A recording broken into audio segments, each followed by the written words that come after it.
Hi guys! So sa video na to, a-attend tayo ngayon ng BLS training, which is i-renew ko na lang yung BLS ko. So tara na guys, panoorin nyo ako kung paano mag-renew ng BLS or Basic Life Support dito sa Saudi. Put two fingers above your side process, then that's the position of your hand placement. Clear? So here, side process, heel of the hand. Okay, then interlock or interlace. So this is the location of your hand placement. Clear? How many compressions? 30. 1, 2, 3, 4, 5, 6, 7, 8, 9, 10. 1, 2, 3, 4, 5, 6, 7, 8, 9, 20. 1, 2, 3, 4, 5, 6, 7, 8, 9, 30. Okay? As you can see or can you hear, there should be a click. Meaning, it's okay. However, I have a feedback device here. I'm going to observe you if you are doing it properly. Okay? Now, how do you allow chest recoil? Once you push, you remove the weights from your hands. So you're going to allow chest recoil. What's our compression rate again? 100 to 120 compressions per minute. What's the depth of compressions? 5 to 6 5 to 6 centimeters. Remember, push hard, fast, and allow chest recoil. Clear? Okay, sir? And start. 1, 2, 3.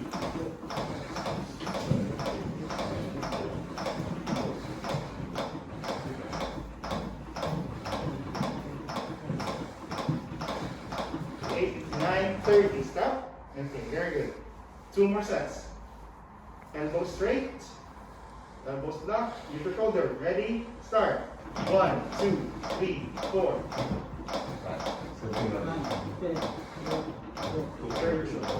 15, 16, 17, 18, 19, 20. 1, 2, 3, 4, 5, 6, 7, 8, 9, 30. Okay, sir. Okay.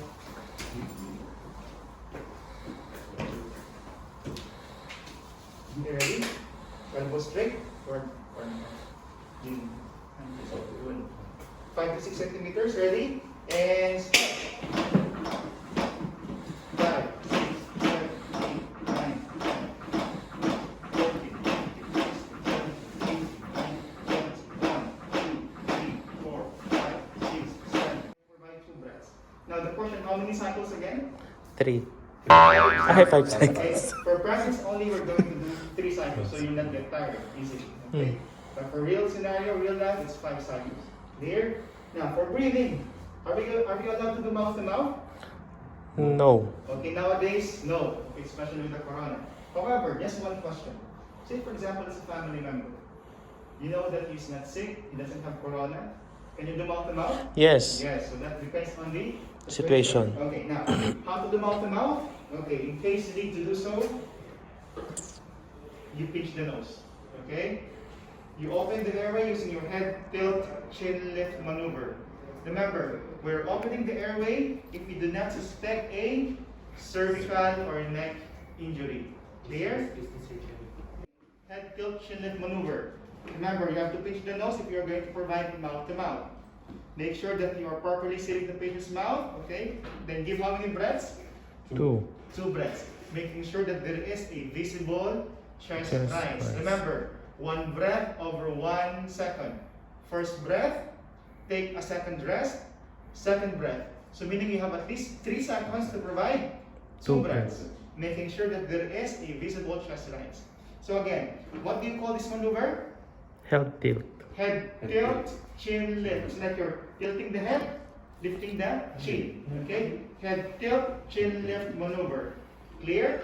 Now, in case you have a pocket mask, okay, this is your pocket mask, right? Okay, you have to connect your pocket mask with your one-way valve. Okay, this is your one-way valve. It should be connected to your pocket mask. It has a filter. Okay? Now, this will be your guide to the bridge of the nose.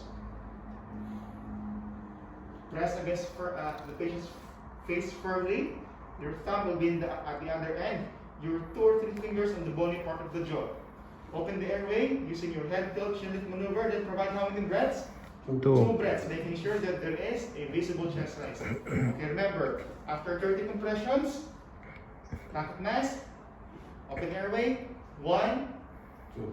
and 2. At least 3 seconds to provide 2 breaths.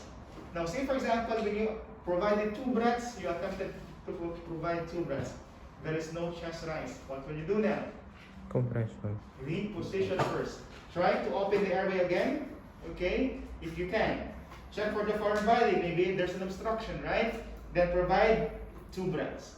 If it's already 10 seconds, there's still no chest rise, go back to chest compressions. Remember, our priority here is chest compressions rather than airway. That's why we are doing CAB. Okay? Circulation, airway, breathing. So, commonly in cardiac arrest, our priority is to do chest compressions. Clear? So if it's already 10 seconds, no visible chest rise, go back to chest compressions. Clear? Okay, again. Use this as your guide to the bridge of the nose. Open the airway using your head tilt chin lift maneuver, then provide 2 breaths. Clear? Okay, first.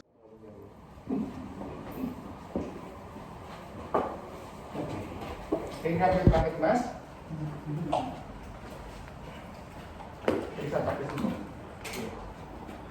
Open airway. Sige, please. Ibang pocket mask. Lagay niyo na pocket mask. Wala po. Open airway. Yung isa, parang C.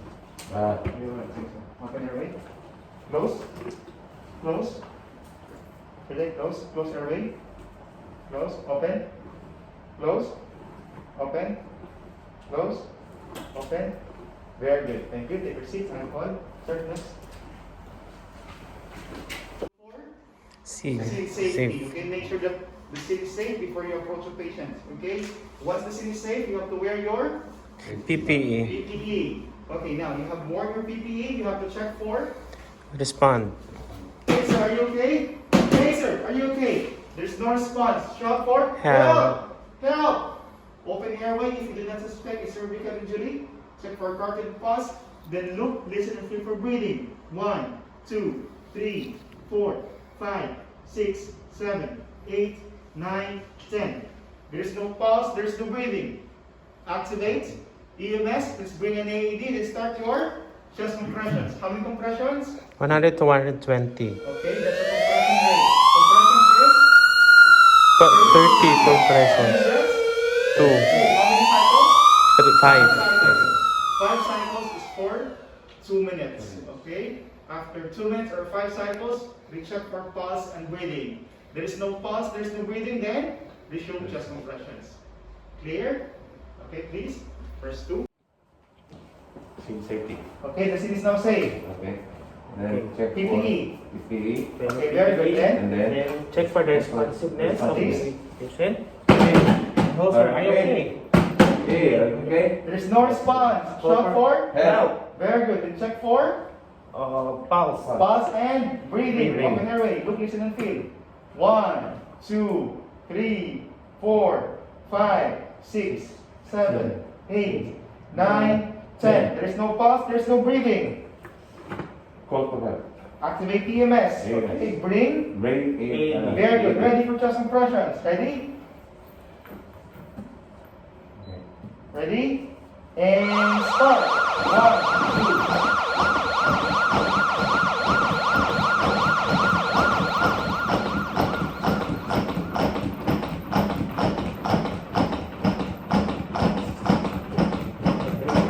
Okay, stop. Okay, stop first.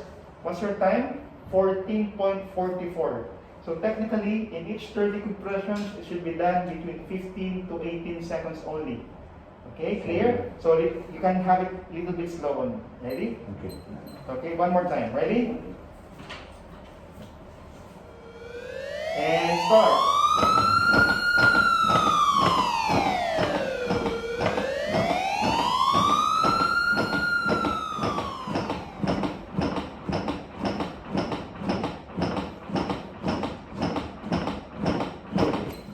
very good. See, it's 15.28. Okay? Grab your pocket mask and provide 2 breaths. Just open the airway.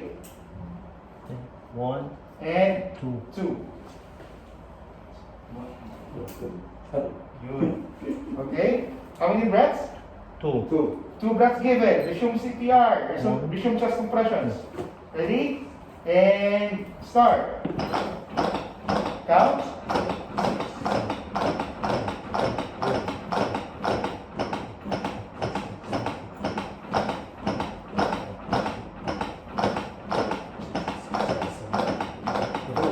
Okay, very good. It's 15.25. Grab your pocket mask. Open airway. How many breaths? 2. Okay, very good. How many cycles? 5. 5 cycles. After 5 cycles, what will you do? You check for pulse and breathing. If there is no pulse, there is no breathing, then continue chest compressions. Very good. Use your sanitizer, defend your seats. Next to please, right? 4 basic steps when we are using an AED.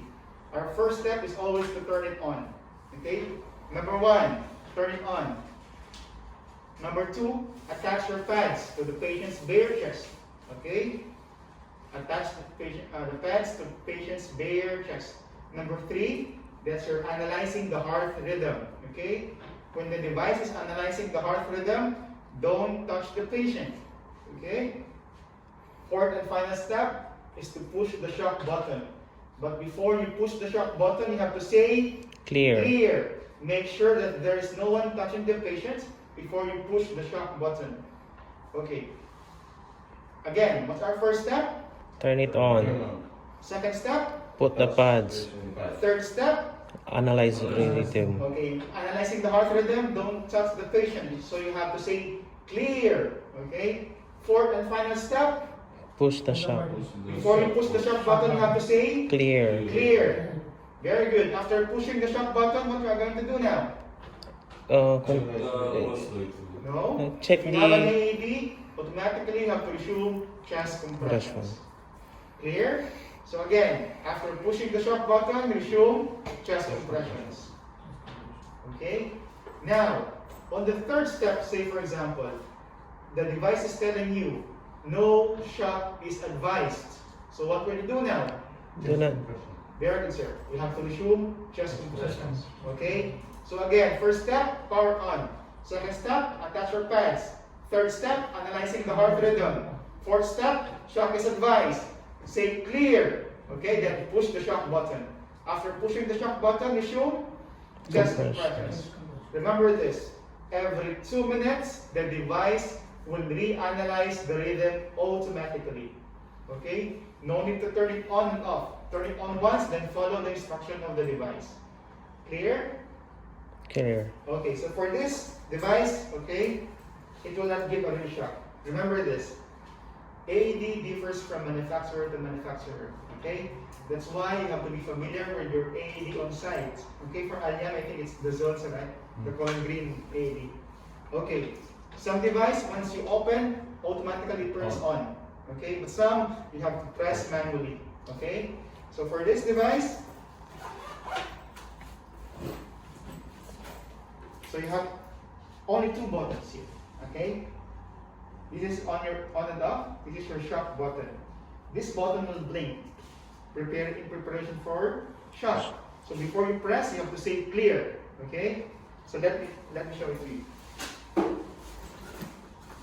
Now for the pads, these are your pads. Adult pads, we're talking about adults. 1, right upper chest, left lower chest. Okay? So let me show it to you now. What's the first step? Turn it on.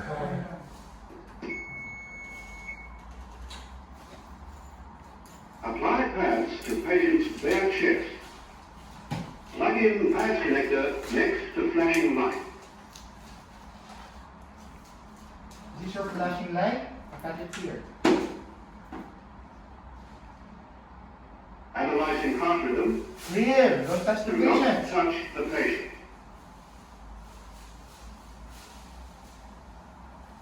Shock advised.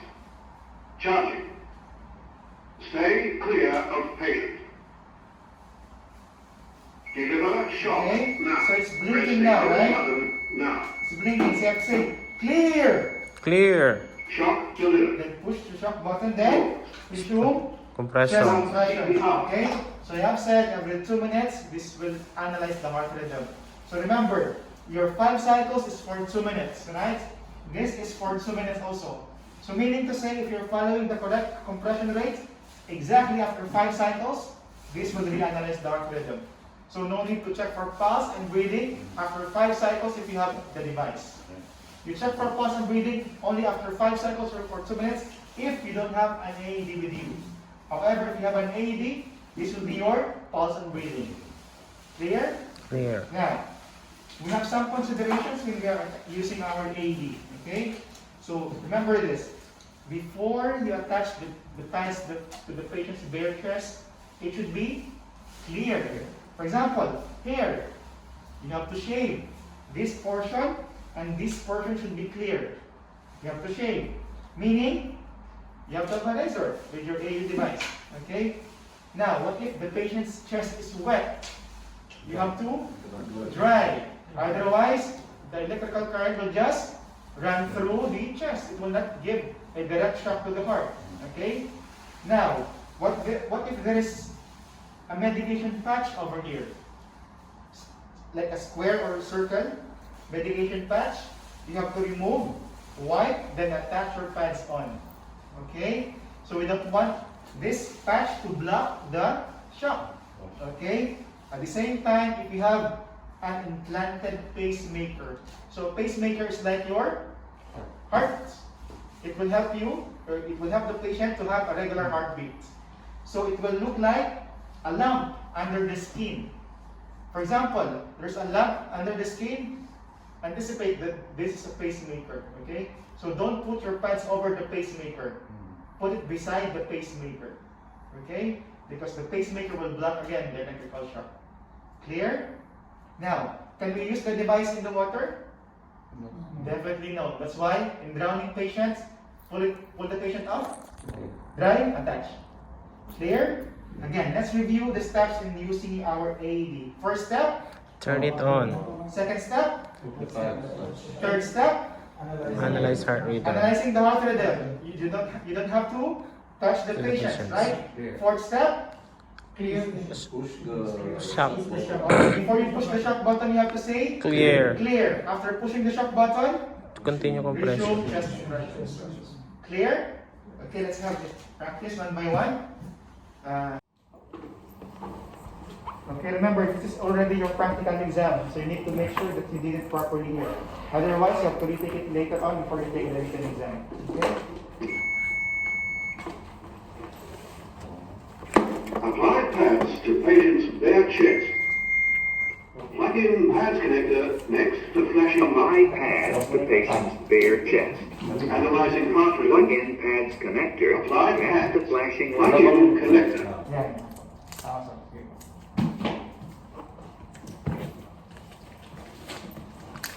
Apply pads. Plug in connector. Okay, very good. Plug in connector. Apply pads. Plug in connector. Analyzing heart rhythm. Analyzing. Press Lock pads touch the firmly to patient. patient's bare chest. Okay. Shock advised. Charging. Stay clear of patient. Analyzing Deliver heart shock rhythm. now. Press the orange Clear. button Clear. Touch the now. patient. Then push. Analyzing. Shock Stay delivered. clear. Pause. Shock advised. Start CPR. Clear. Charging. Okay. Sige, thank you po. Stay Parang clear parang of sa patient. Clear? Wala. Okay. Wait, wait, wait. Deliver shock now. Clear. Press Clear. the orange Clear. button now. Clear. Push. Shock delivered. Then, Paused. Begin CPR. resume CPR. Okay, very good. Turn it off, sir. Remove the pads and the connector. Next, please.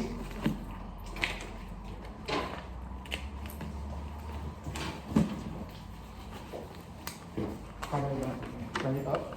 Off na. Sige. Meaning 5 cycles, right? After 5 cycles, you have to switch roles. So you'll not get tired easily. Okay? After switching of roles, check for pulse and breathing. There is no pulse, there is no breathing. CPR. 30 compressions, 2 breaths. Okay? Now the question. You have an AED device with you, right? Who shall operate the device? Is it the first rescuer or the second rescuer? First rescuer. Second rescuer. Okay? The second rescuer is responsible for AED device and breathing. Okay. The only question here, which equipment are you going to use first? Is it the AED or the bag valve mask? The Okay, very good, sir. It's your AED. This is much important than your bag valve mask. Remember, CAB sequence. First priority is circulation, meaning this is part of your circulation because it involves the heart.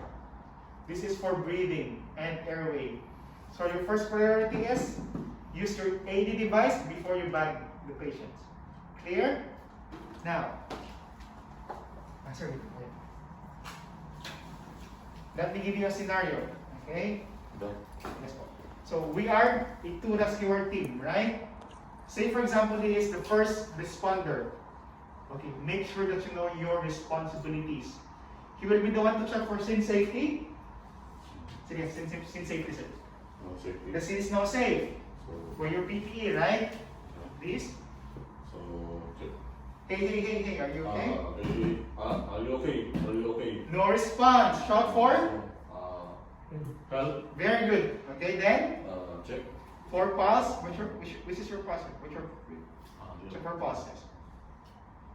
Okay, how many seconds? 10 seconds. 1. No pulse, no breathing. No. Inform me. Call because it's- 911. Yes, inform me. I will call 911. Okay, for example, we are far. Okay, go. Now, Clear? press the orange Answer button back. now. Good. Clear. So you have to work as a team. Once I ask you clear, you have to answer back clear. Clear? Clear. Shock delivered. Resume CPR. Pause. Start CPR. Count 4, 5, 6, 7, 8, 9, 10. 1, 2, 3, 4, 5, 6, 7, 8, 9, 20. 1, 2, 3, 4, 5, 6, 7, 8, 9, 30. Give me your hands. 1, 2. Put the chest compressions. 1, 2. But you need to be the one counting. Huh? The first rescuer should be counting. Very good chest compressions. My responsibility is now observe him if he's doing it properly, right? So remember, you have to work as a team. 6, 7, 8, 9. Very good chest compressions. 1, 2. If you are tired, let me know so we can switch role anytime. The team. 1, 2, 3, 4, 5, 6, 7, 8, 9, 10, 11, 12, 13, 14, 15, 16, 17, 18, 19, 20. Very good chest compressions. See, it's a full recoil. Very good. 1, 2. Your time, sir. Make an imaginary nipple line. Place your 2 fingers under the nipple line. Then start chest compressions. If you're alone, how many compressions? 30. Very good. What's the depth of compression for an infant? 3 to 4. Approximately 4 centimeters. Okay? Infant 4, children 5, adult 5 to 6. Infant 4, children 5, adult 5 to 6. Clear? Okay, let's start. How many compressions again? 30.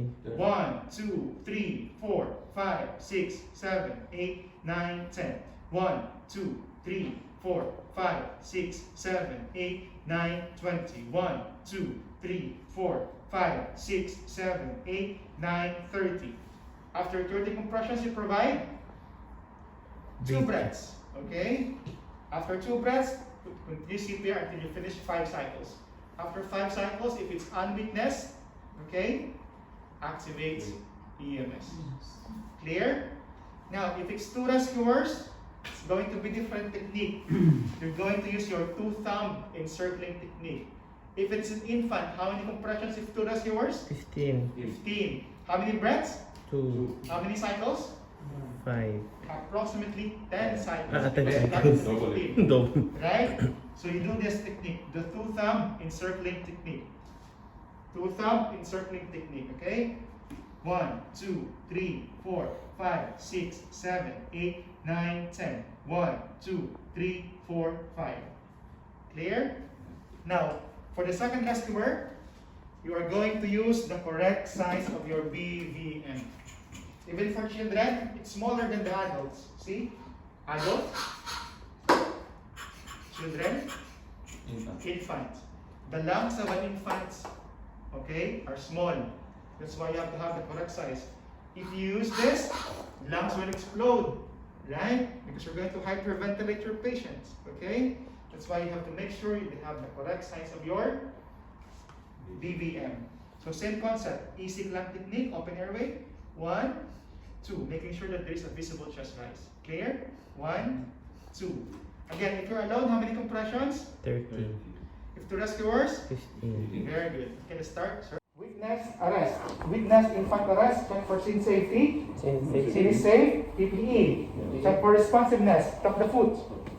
Baby. Baby is not crying. Baby is not crying. What will you do?